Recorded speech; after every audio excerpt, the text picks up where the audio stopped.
Assalamualaikum warahmatullahi wabarakatuh. Kami dari Kelompok 12 ingin mempresentasikan mengenai tugas besar pertama. Di sini kami ingin menjelaskan mengenai jurnal-jurnal. Saya sendiri yaitu Ahdana Fadila beserta rekan-rekan saya yaitu Yanti Haji Wibowo, Muhammad Tufail, dan Ida Pratama. Baik, di sini pertama-tama kami akan menjelaskan mengenai apa itu machine learning dan deep learning serta kelebihan dan kekurangannya. Machine learning adalah mesin yang dikembangkan untuk bisa belajar dengan sendirinya tanpa arahan dari penggunanya. Pembelajaran mesin dikembangkan berdasarkan disiplin ilmu lainnya seperti statistika, matematika, dan data mining, sehingga mesin dapat belajar dengan menganalisa data tanpa perlu diprogram ulang atau diperintah. Berikut merupakan kelebihan dan kekurangan dari machine learning. Kelebihannya yaitu yang pertama, dapat menganalisa data secara singkat. Yang kedua itu memfasilitasi operasi di mana pengguna yang tidak memiliki pengalaman bisa menggunakannya. Yang ketiga itu mengurangi resiko. Yang ketiga itu dapat melakukan pencarian, pengujian, dan optimasi lebih efisien. Dan yang terakhir itu dapat mengurangi resiko pengenalan kesalahan yang disebabkan oleh manusia. Kekurangannya itu yaitu apabila datanya banyak, maka pemrosesannya akan lambat. Yang kedua itu mungkin saja tidak ditemukan solusinya. Yang ketiga tergantung seberapa banyak data. Yang keempat itu tergantung pada set yang tersedia model untuk pengujian, dan yang terakhir untuk masalah besar ini akan sulit untuk digunakan. Next. Kemudian ada deep learning. Deep learning adalah bagian dari kecerdasan buatan dan machine learning yang merupakan pengembangan dari neural network multiple layer untuk memberikan ketepatan tugas seperti deteksi objek, pengenalan suara, terjemahan, bahasa, dan lain-lain. Deep learning berbeda dari teknik machine learning karena deep learning secara otomatis melakukan representasi dari data seperti gambar, video, atau teks tanpa memperkenalkan aturan, kode, atau pengetahuan domain manusia. Berikut merupakan kelebihan kekurangan deep learning. Kelebihannya yaitu dapat mengkomputasi dengan cepat, dan yang kedua itu akurasinya memiliki level yang terbaik.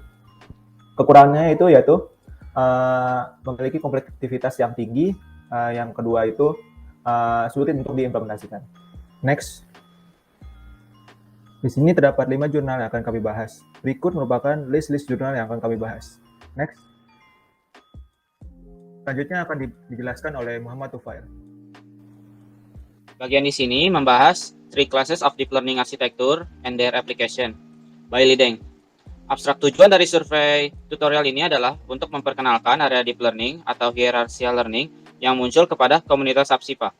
Deep learning mengacu pada kelas teknik machine learning yang dikembangkan sebagian besar sejak 2006, di mana banyak tahapan pemrosesan informasi non-linear di hierarchical arsitektur dieksploitasi untuk klasifikasi pola dan untuk pembelajaran fitur. Dalam literatur yang lebih baru, juga terhubung dengan representation learning yang melibatkan fitur hierarki atau konsep di mana konsep higher level didefinisikan dari yang tingkat lebih rendah dan di mana konsep tingkat rendah yang sama membantu untuk menentukan higher level.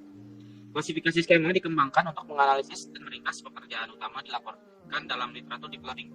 Dengan menggunakan skema ini, peneliti memberikan survei berorientasi taksonomi pada deep arsitektur dan algoritma dalam literatur, dan mengkategorikan menjadi 3 kelas, yaitu generatif, diskriminatif, dan hibrida. Ini merupakan 3 kelas kategori dari arsitektur deep learning. Yang pertama, deep arsitektur generatif yang dimaksudkan untuk mengkarakterisasi sifat korelasi order tinggi dari data yang diamati atau terlihat untuk analisis atau sintetis pola tujuan, dan mencirikan distribusi statistik gabungan dari data yang terlihat dan kelas yang terkait. Yang kedua, deep arsitektur diskriminatif yang dimaksudkan untuk langsung memberikan kekuatan diskriminatif untuk pola klasifikasi, seiring dengan mengkarakterisasi posterior distribusi kelas yang dikondisikan pada visible data. Dan yang terakhir, deep arsitektur hibrida, di mana tujuannya adalah diskriminasi yang dibantu dengan hasilnya arsitektur generatif melalui optimasi yang lebih baik atau regularisasi, atau kriteria diskriminatif digunakan untuk mempelajari parameter di salah satu model deep generatif dalam kategori 1 di atas. Aplikasi deep learning untuk sinyal dan memproses informasi. Yang pertama ada ucapan dan audio. Neural network tradisional atau NLP telah digunakan untuk speech recognition selama bertahun-tahun. Saat digunakan sendiri, itu kinerja biasanya lebih rendah daripada sistem HMM dengan probabilitas observasi yang didekati dengan Gaussian mixture models. Baru-baru ini, teknik deep learning berhasil diterapkan ke phone recognition dan large vocabulary speech recognition text dengan integrasi yang kuat pada kemampuan training diskriminatif DNN dengan kemampuan pemodelan sekuensial dari HMM.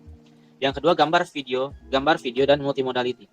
Arsitektur autoencoder dapat dianggap sebagai generalisasi dari modalitas tunggal menjadi dua modalitas. Fitur cross-modality learning telah didemonstrasikan dengan fitur yang lebih baik untuk video dapat dipelajari jika sumber informasi audio dan video tersedia di fitur time learning. Penulis selanjutnya menunjukkan cara belajar representasi audio dan video secara bersama dan mengevaluasinya pada tugas tetap, di mana pengklasifikasi dilatih bukan dengan data audio saja tetapi diuji dengan data video juga dan sebaliknya. Yang ketiga, language modeling. Language model atau bisa disebut LM adalah fungsi yang menangkap statistik yang menonjol ciri-ciri sebaran barisan kata dalam natural language. Ini memungkinkan seseorang untuk membuat probabilistik prediksi kata berikutnya diberikan yang sebelumnya. Sebuah neural network LM adalah salah satu yang mengeksploitasi kemampuan neural network untuk pelajari representasi terdistribusi untuk mengurangi dampak dari curse dari dimensi. Ide-ide neural network LM telah diimplementasikan dalam berbagai penelitian, beberapa melibatkan deep arsitektur. Yang terakhir adalah natural language processing. Dalam karya yang terkenal dan terkadang diperdebatkan tentang natural language processing, Colbert dan Weston pada tahun 2008 dikembangkan dan menggunakan DBN konvolusi sebagai model umum untuk sekaligus memecahkan sejumlah masalah klasik termasuk part of speech tagging, chunking, named entity tagging, semantic role identification, dan similar word identification. Ringkasan dari paper ini menyajikan sejarah singkat deep learning dan mengembangkan skema kategorisasi untuk menganalisis kedalaman yang ada pada literatur deep arsitektur menjadi generatif, diskriminatif, dan kelas hibrida. Deep autoencoder DSN dan arsitektur DBNN, DNN satu di masing-masing dari 3 kelas dibahas dan dianalisis secara rinci karena tampaknya populer dan pendekatan yang janjikan dengan pengalaman pribadi pada penelitian penulis. Selanjutnya akan dilanjutkan oleh teman saya yaitu Ida Pratama. Baik, pada sesi yang kedua ini kami akan membahas tentang penentuan penerimaan mahasiswa baru menggunakan decision tree. Penerimaan siswa baru pada suatu institusi pendidikan merupakan sebuah kegiatan yang selalu dilaksanakan setiap tahun ajaran baru, di mana data calon siswa baru tersebut selalu meningkat dari tahun ke tahun dan hasil penyeleksian masih dilakukan secara manual. Hal tersebut menimbulkan banyak kekeliruan, akurasi pemilihan yang tidak konsisten, kecurangan, dan penilaian yang bersifat subjektif. Berdasarkan paper-paper sebelumnya yang membahas hal tersebut, diperlukan penambahan parameter penduga selain parameter yang ada seperti parameter asal sekolah.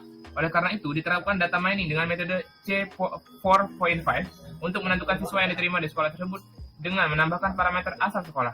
Penelitian menggunakan data calon siswa yang mendaftar melalui jalur reguler di Madrasah Aliyah Negeri Purbalingga tahun ajaran 2014-2015. Metodologi dan analisa penelitian. Yang pertama, proses penyeleksian data. Proses penyeleksian data calon siswa yang telah didapat diseleksi untuk diambil mana yang akan digunakan atau tidak.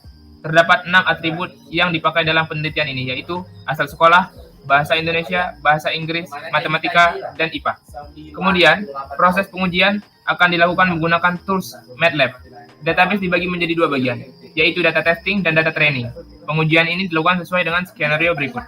Yang pertama adalah pengujian tanpa variabel asal sekolah dan data training 85% berbanding dengan data testing sebanyak 15%. Kemudian pengujian dengan variabel asal sekolah menggunakan 3 perbandingan, yaitu data training sebanyak 85% berbanding dengan data testing sebanyak 15%. Kemudian data training sebanyak 75% berbanding dengan data testing 25%. Dan terakhir adalah data training sebanyak 65% berbanding dengan data testing 35%. Kemudian proses selanjutnya adalah proses evaluasi dan validasi. Setelah data diuji, dilakukan evaluasi dan validasi melalui perhitungan akurasi, precision, recall, dan F-measure. Hasil pengujian.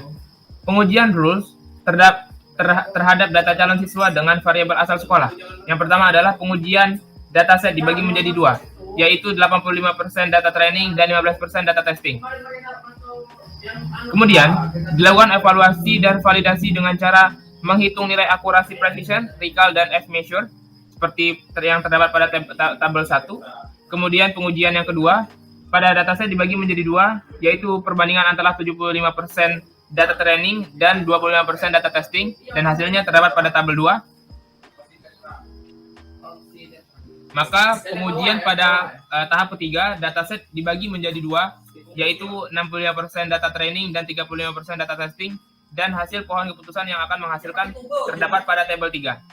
Kemudian pengujian rules terhadap data calon siswa tanpa variabel asal sekolah, maka dataset dibagi menjadi 2, yaitu sebanyak 85% data training dan 15% data testing. Dan keseluruhan dataset tersebut berjumlah 248.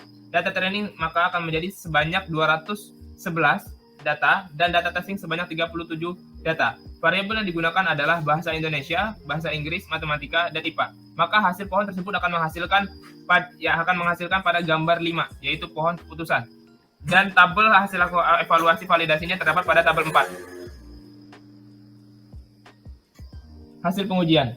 Dari analisa hasil pengujian 1, 2, dan 3 menghasilkan akurasi, precision, recall, dan F-measure sebagai berikut. Terdapat pada tabel 5. Maka, grafik yang dihasilkan dari pengujian 1, 2, dan 3 adalah berikut pada gambar 6. Tersebut menunjukkan bahwa semakin banyaknya data training yang digunakan, maka akan semakin akurat hasil yang didapat. Hasil pengujian menggunakan variabel asal sekolah mengalami kenaikan akurasi dari yang sebelumnya 0,918% menjadi 0,945%. Berikut adalah perbandingan hasilnya, terdapat pada tabel 6. Kesimpulan. Berdasarkan dari hasil pengujian metode decision tree, terdapat data calon siswa yang dapat disimpulkan. Pengimplementasian metode decision tree menggunakan variabel antar sekolah terhadap data calon siswa yang akan digunakan untuk menentukan penerimaan siswa baru akan baik. Akurasi yang dihasilkan meningkat dari awalnya 91,9% menjadi 94,6%.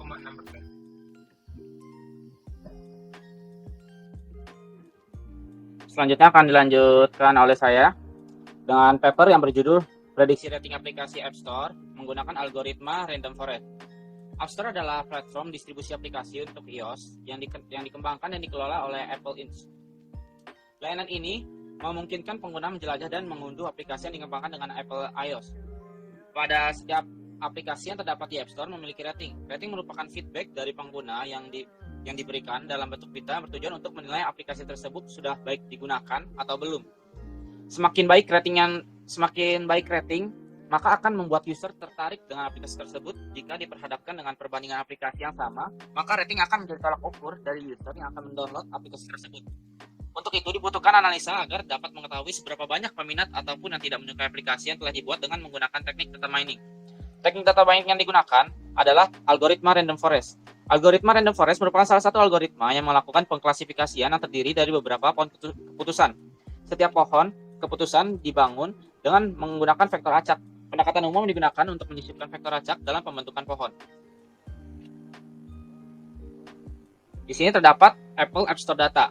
Data yang digunakan pada penelitian ini adalah Apple App Store Dataset yang dapat diakses di Kaggle. Data ini memiliki 7.198 rows dan 16 atribut yang dijelaskan di tabel 1 di bawah ini.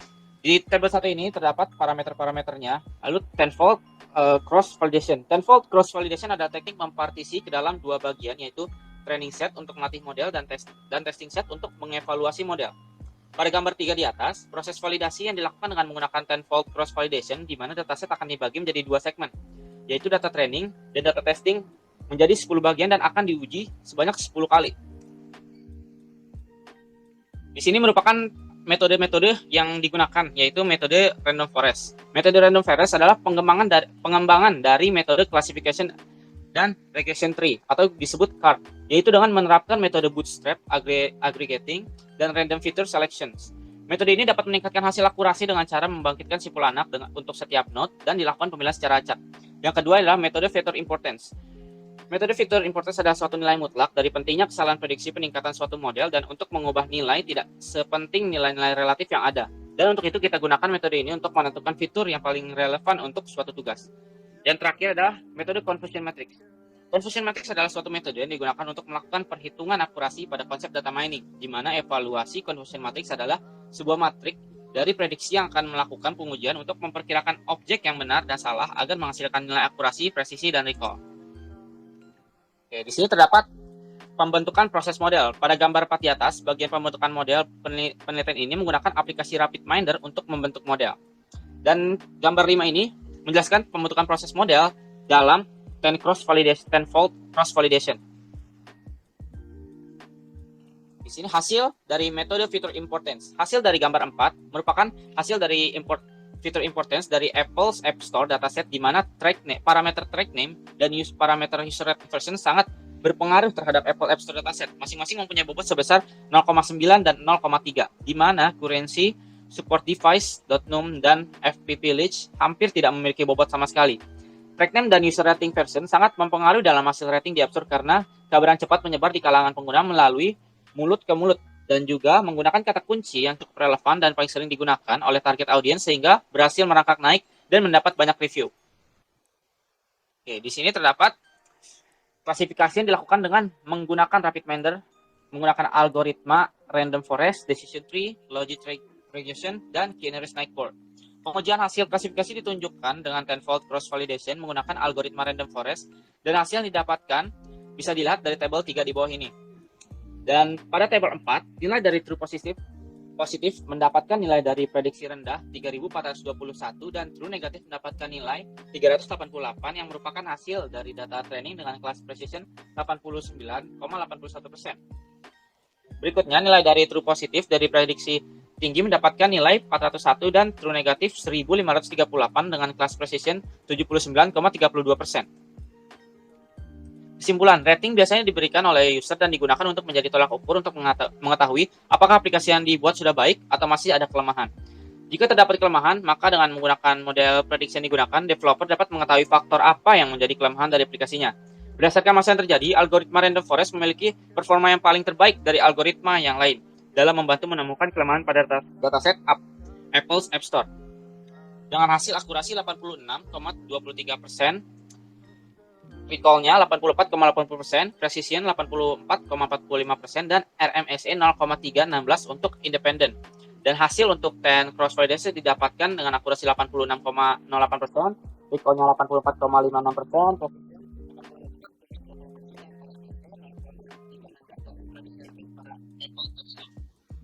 selanjutnya akan dilanjutkan oleh teman saya, yaitu Ahdan Rafid Fadilah. Baik, terima kasih. Selanjutnya yaitu Principal Komponen Analisis untuk Dimensi Reduksi Data Clustering sebagai pemetaan presentasi sertifikasi guru di Indonesia. Penelitian ini bertujuan untuk mengetahui kota-kota mana saja yang akan digunakan untuk klasterisasi wilayah Indonesia berdasarkan tingkat pengajaran yang sudah profesional, yaitu melalui sertifikasi. Data yang digunakan dari 3 jenjang pendidikan, yaitu SD, SMP, dan SMA, yang ada di seluruh kota di Indonesia. Penelitian ini menggunakan metode yaitu Cummins dan PCA. Next. Berikut merupakan tinjauan pustaka. Terdapat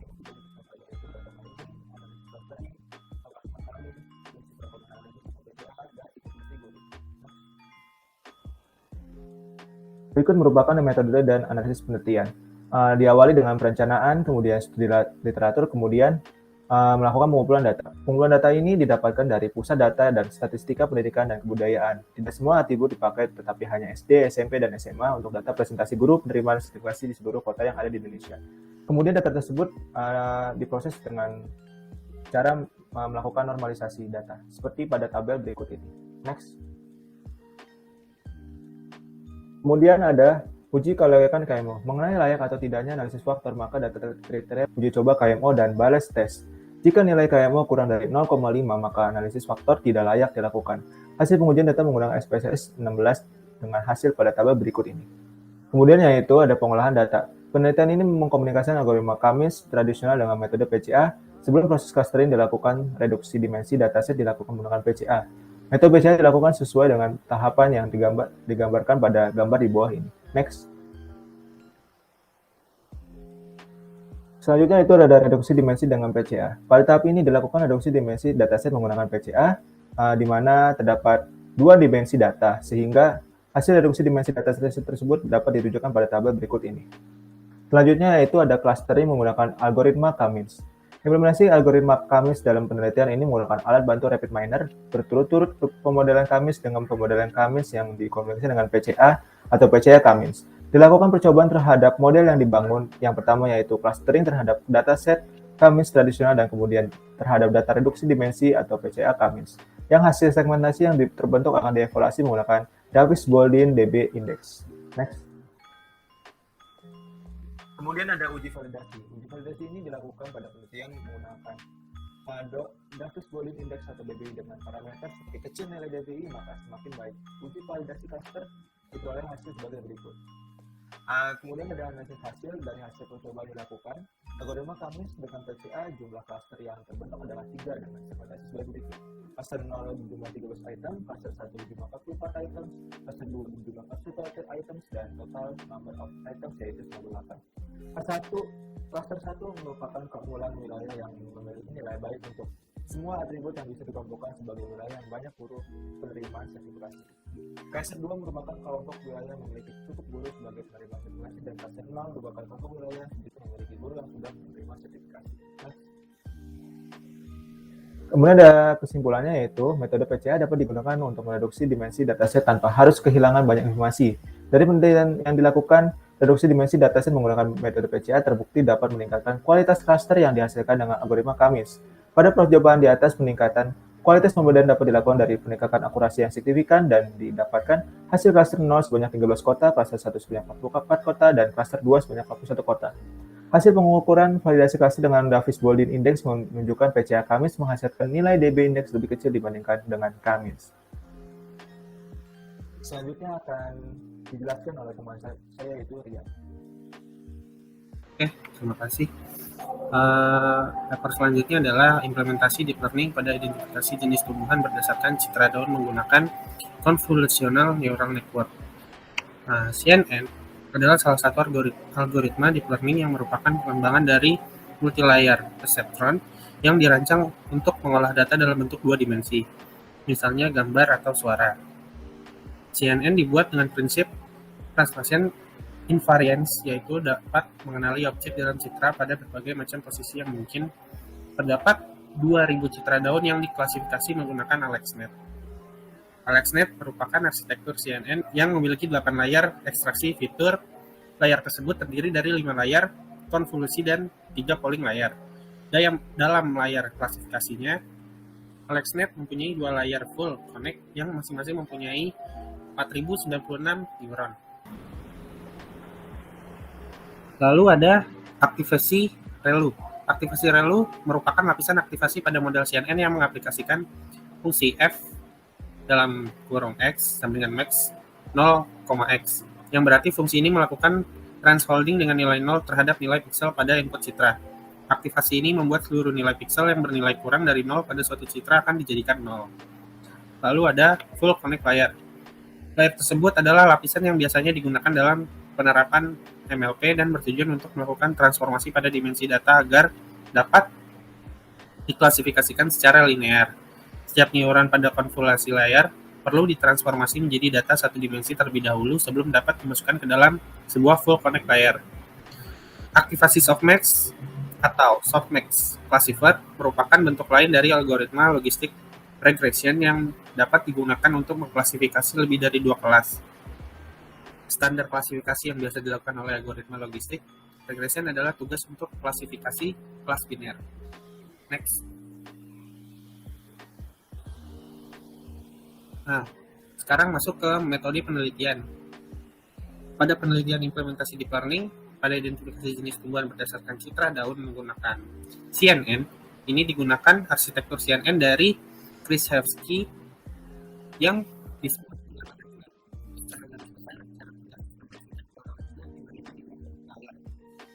pertama adalah layar ekstraksi fitur yang tersusun dari layar konvolusi dan polling layer, dan kedua layar klasifikasi. Dan ini adalah bentuk dari citra sampai keluaran klasifikasi.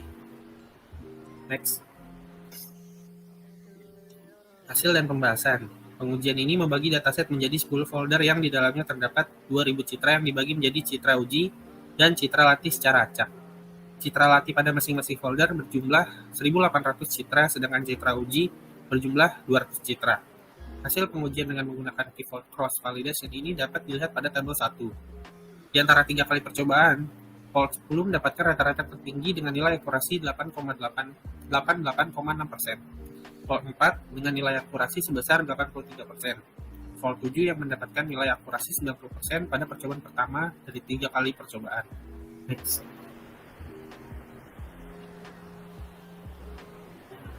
Lalu, pada percobaan kedua, citra uji menggunakan citra baru yang tidak digunakan pada sistem.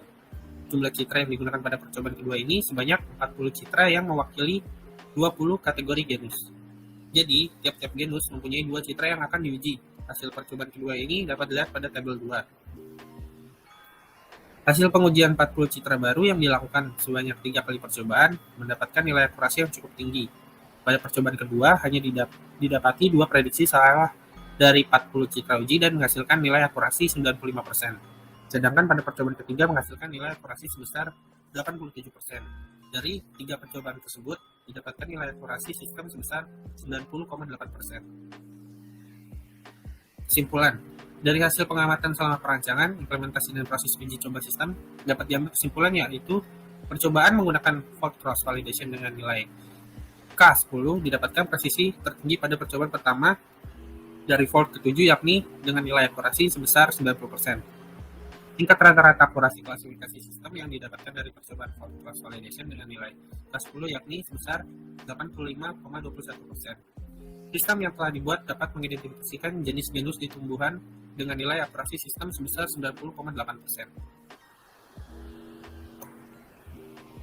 Baik, sekian dari kelompok kami. Kurang lebihnya mohon maaf. Wassalamualaikum warahmatullahi wabarakatuh.